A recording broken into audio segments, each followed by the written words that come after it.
Today we're taking a look at the DIRECTV Now DVR beta running on Roku. This is a new update that DIRECTV Now rolled out last night.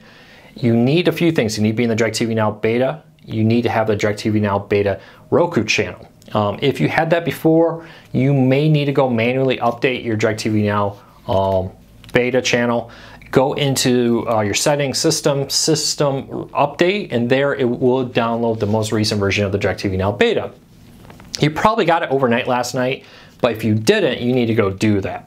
So we're going to dive in here, just kind of show you how it works, what options it comes with, kind of go over the DIRECTV Now beta channel on Roku. It's been a while since I've done a video and they made some changes.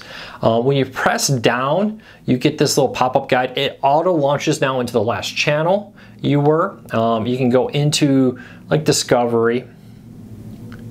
There we go. And you'll see here that you got the ability to have, look at all different content that is available. Let's kind of go pick out a random show. Fixer Upper. Let's say you love Fixer Upper, you want to DVR it so you don't miss the newest episodes. You can see there are a ton of on-demand content here. I can go through almost 5 seasons of it with select shows. I can add this to my bookmarks to have it added to my favorites, or I can now go into record series. I'm not sure how all of this does it. Shows up on the camera. It gives you 2 options: record all episodes or record new episodes. We're going to do the record new episodes. Once you select that, you select record series. Nice little graphics popping up and down here. A nice background. I really like the new look of it. You can see the recording set. It reminds you that, hey, this is a beta. Things happen in betas. So once you do that, you got it all set, and it will now appear, excuse me, in your My Library. Oop, I did not mean to select that. There we go. I'm a little impatient. It's a little laggy still. They've really improved that. None of the recordings I set up this morning are currently running, so it's not there. Let's take a look at the guide. You can also go in here. It takes a moment for this to load up, but once it loads up, I really like the new guide. It's very smooth, and you can actually pick up pretty decent speed on this if you really want to fly down. But you can also go in nice and slow through the different channels to see what's coming up. And you can scroll through and get a little description of what the show is about.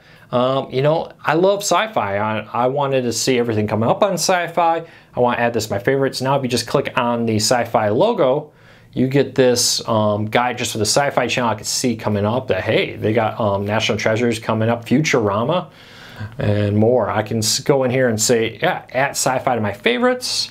Oh, Futurama, I want to set this up to record, so I can click on it, and I can actually set up to record.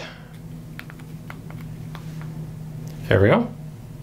And now I just set up that one show to record. So yeah, I can say view all episodes here. This will take me to the DIRECTV Now's Futurama page. This is where I can set up the record series. So if you're in the guide, this is a good point to understand. If you're in the guide and you click on a particular show, it will record that one show.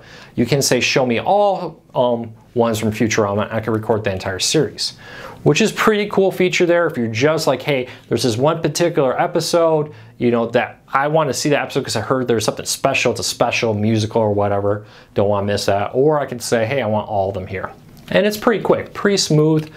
Once it does a first load on things like the guide and the load screen, it loads pretty quickly. As you see, jumping back and forth here, I'm getting in and out without a lot of issues. If I go back to the Discover page, the My Library, etc., it loads fairly quickly and smoothly. It's that first launch that seems to definitely take a little while there. It's better than it was when they first launched it. I definitely think they have made huge improvements in their DIRECTV Now beta. I love the fact that DVR is on Roku. That was the last major device not being supported by AT&T. So it's great to see that here. But, you know, it's still got a few kinks to work out. Some people report they've had a lot of issues with the DVR recently. I haven't experienced that. I unfortunately, not knowing the DVR was going to come out yesterday, I went and deleted all of my recordings.